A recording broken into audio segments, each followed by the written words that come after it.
आपके घर की जो फ्लोरिंग है उसके लिए क्या सबसे बेहतर चीज़ है, मार्बल, टाइल्स या ग्रेनाइट? जब भी हम फ्लोरिंग की बात करते हैं तो हमारे सामने ये तीन ऑप्शंस आते हैं, मार्बल, ग्रेनाइट और टाइल्स। और दोस्तों इन तीनों के ही अपने अपने फ़ायदे और नुकसान दोनों ही चीज़ें होती है। और दोस्तों इन तीनों के ही कीमतों में भी बहुत ही अंतर है। बट दोस्तों जहाँ तक ये बात आती है कि हमारे घर के लिए हमें किस ऑप्शन पे जाना चाहिए फ्लोरिंग के लिए, यहाँ पे कुछ इंपॉर्टेंट चीज़ों के ऊपर ध्यान देना काफ़ी ज़रूरी हो जाता है। जैसे कि हम जो हमारे घर के लिए फ्लोरिंग लगवाने वाले हैं वो ट्रेंड के हिसाब से होना चाहिए और साथ ही मजबूत भी होना चाहिए और हमें बार बार मेंटेनेंस की भी ज़रूरत नहीं पड़ना चाहिए। एक एक करके जानते हैं कि इनके क्या फ़ायदे और क्या नुकसान हैं। आइए दोस्तों शुरू करते हैं वीडियो को।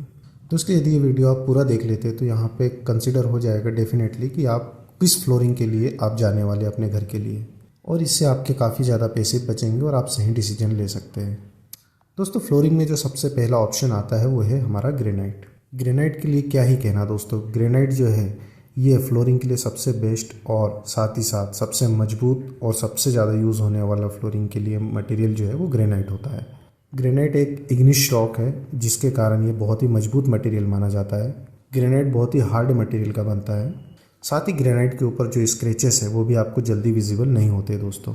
इसी कारण इसे कमर्शियल बिल्डिंग, हाईली ट्रैफिक वाले एरिया में वहाँ पर भी इसका इस्तेमाल किया जाता है। ग्रेनाइट के ऊपर जब भी आप हेवी लोड या ज़्यादा से ज़्यादा लोड देने की कोशिश करते तो वहाँ पर भी इसको कोई प्रॉब्लम नहीं होती है, ना ही ये क्रैक होता है जल्दी।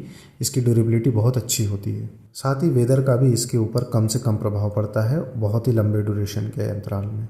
साथ ही दोस्तों ग्रेनाइट का जो एडवांटेज है वो बहुत ही अच्छा ये है दोस्तों, जो हमारा ग्रेनाइट है वो हीट रेजिस्टेंस होता है जिसके कारण ग्रेनाइट कूल रहता है। साथ ही दोस्तों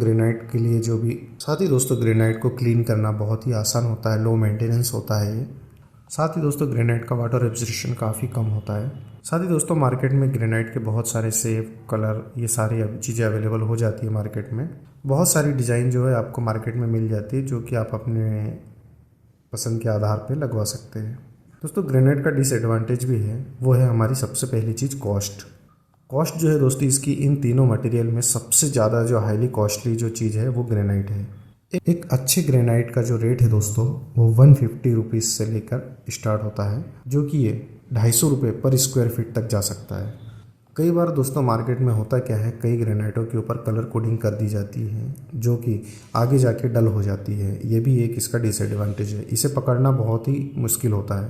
दोस्तों एक डिसएडवांटेज और है यहाँ पे, जो कि जब आप बड़े पीसेस में मार्बल या ग्रेनाइट को इस्तेमाल करते हैं तो वहाँ पर जब आप हेवी लोड देते हैं तो कई बार क्रैक होने के चांसेस भी बन जाते हैं वहाँ पे। अब फ्लोरिंग के लिए जो दूसरा ऑप्शन हमारे पास अवेलेबल होता है वो है मार्बल। मार्बल का जो दोस्तों सबसे पहला एडवांटेज जो आ जाता है वो है उसका लुक। मार्बल में दोस्तों बहुत सारी वैरायटी अवेलेबल होती है, बहुत ही खूबसूरत दिखता है ये। और दोस्तों मार्बल जो है ये भी काफ़ी अच्छा हीट रेजिस्टेंस होता है और अच्छा ड्यूरेबल मटेरियल है ये भी। हालांकि ग्रेनाइट के जितना ये ड्यूरेबल नहीं होता है मार्बल। दूसरा जो एडवांटेज है मार्बल का, ये ग्रेनाइट से थोड़ा कम प्राइस में आपको अवेलेबल हो जाता है, तकरीबन 45 से लेके 60 रुपीज़ पर स्क्वायर फीट के इस पे मिल सकता है आपको मार्केट में। ये साथ ही मार्बल जो है आपको ग्रीन मार्बल मिल जाएगा, वाइट मार्बल, ब्राउन मार्बल मिल जाएगा, है ना। और इसमें काफ़ी सारे पैटर्न, टेक्सचर्स जो है अलग अलग आते हैं। और अगर आप 80 रुपीज़ पर स्क्वायर फीट से ऊपर जाते हैं तो वहाँ पे आपको बहुत अच्छी क्वालिटी का मार्बल मिल सकता है। हालांकि मार्केट में कम रेट के भी मार्बल अवेलेबल है, पर लेकिन दोस्तों यहाँ पे क्वालिटी का ध्यान रखना होता है। कई बार मार्बल्स के अंदर क्रैक होते हैं जो कि इपॉक्सी के द्वारा पॉलिश करके आपको चिपकाया जाता है और वो बाद में आपको प्रॉब्लम्स क्रिएट करते हैं। क्रैक्स आ जाते हैं मार्बल में जब हेवी लोड या फिर कोई वजन की चीज़ें आप रखते हैं तो वहाँ पर। आज भी बहुत से लोग जो है अपनी घर की फ्लोरिंग के लिए मार्बल को ही चुनते हैं क्योंकि ये हीट रेजिस्टेंस होता है, जिसके कारण मार्बल जो है थोड़ा ठंडा रहता है। बाकी दोस्तों मार्बल के डिसएडवांटेज के ऊपर हम बात करें तो यहाँ पर क्या होता है कि मार्बल जो होता है इसके ऊपर स्क्रैच जो है ये काफ़ी जल्दी आता है। साथ ही मार्बल की जो फिनिशिंग है आगे चल के ये डल हो जाती है और इसमें जो है हमें पॉलिश करवाना पड़ता है बार बार। साथ ही पॉलिश की एक एक्स्ट्रा कॉस्ट इसमें और एड हो जाती है मार्बल फ्लोरिंग में। साथ ही मार्बल जो है दोस्तों ये एसिड रेजिस्टेंस नहीं होता है, जिसके कारण जब भी आप एसिड वाली कोई चीज़ें इस्तेमाल में लाते हैं, मार्बल के कांटेक्ट में आती है तो वहाँ पे दाग धब्बे लगने के चांसेस होते हैं जो कि इजीली जाते भी नहीं हैं। दोस्तों यहाँ पे तीसरी और आखिरी विकल्प के बारे में हम बात करें जो कि हमारा है टाइल्स। टाइल का जो सबसे बड़ा एडवांटेज है वो ये आ जाता है कि वह हमारी कॉस्ट जो है यहाँ पे काफ़ी कम होती है टाइल्स की, वजह की ग्रेनाइट और मार्बल इन दोनों की अपेक्षा में ही टाइल्स काफ़ी कम रेट में अवेलेबल होती है, जो कि हमारा टाइल्स 30 रुपये से लेके आपको 80 रुपये तक की टाइल्स से मिल जाएगी पर स्क्वायर फीट। साथ ही दोस्तों जो लेबर काम करती है टाइल्स के लिए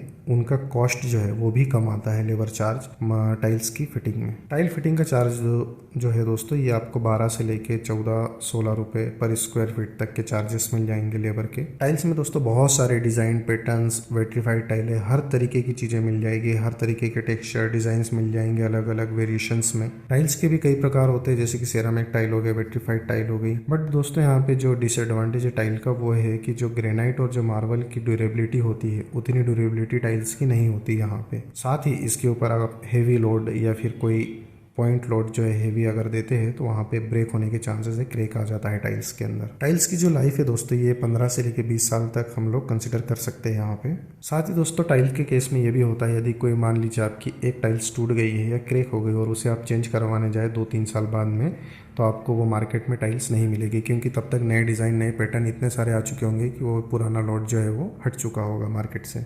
तो दोस्तों आपके घर के लिए सबसे बढ़िया कौन सा विकल्प रहेगा? यहाँ पे मैं फिर भी टाइल्स को ही मानूंगा, क्योंकि इसका जो ड्यूरेबिलिटी टाइम है ये 15 से 20 साल का है। टाइल्स को हम कंसिडर कर रहे हैं मैक्सिमम, यदि हम 15 साल भी मान के चलते हैं टाइल्स के लिए तो ये भी इनफ है, क्योंकि रेट का जो चेंजेस हो रहे हैं उसके अनुसार मुझे टाइल्स। दोस्तों यहाँ पे तीनों ही ऑप्शन में से मुझे जो सबसे बेहतर ऑप्शन लगता है वो टाइल्स लगती है, क्योंकि इसमें आपको बहुत सारे डिज़ाइंस पैटर्न मिल जाते हैं और जो इसका ड्यूरेबिलिटी टाइम है ये भी 15 साल अगर हम कंसीडर करें तो ये काफ़ी एक लंबा समय होता है। इसके बाद चाहे तो आप चेंज भी करा सकते हैं, क्योंकि मार्केट में काफ़ी सारे ऑप्शंस मिल जाएंगे आपको और नई नई डिज़ाइंस मिल जाएगी। यदि आप ग्रेनाइट पे जाते हैं तो ये मान के चलिए कि आपको दोगुनी कॉस्ट देनी होगी, जबकि आप 2 बार फ्लोरिंग चेंज करवा सकते हैं यदि आप 15-15 साल के गैप में चेंज कराना चाहें तो। दोस्तों इसी तरीके की वीडियोस देखने के लिए हमारे चैनल सिविल वर्क को जरूर सब्सक्राइब कीजिए, लाइक कीजिए, शेयर कीजिए। बहुत बहुत धन्यवाद दोस्तों, आपका इसी तरीके से प्यार बनाए रखें हमारे यूट्यूब चैनल पे।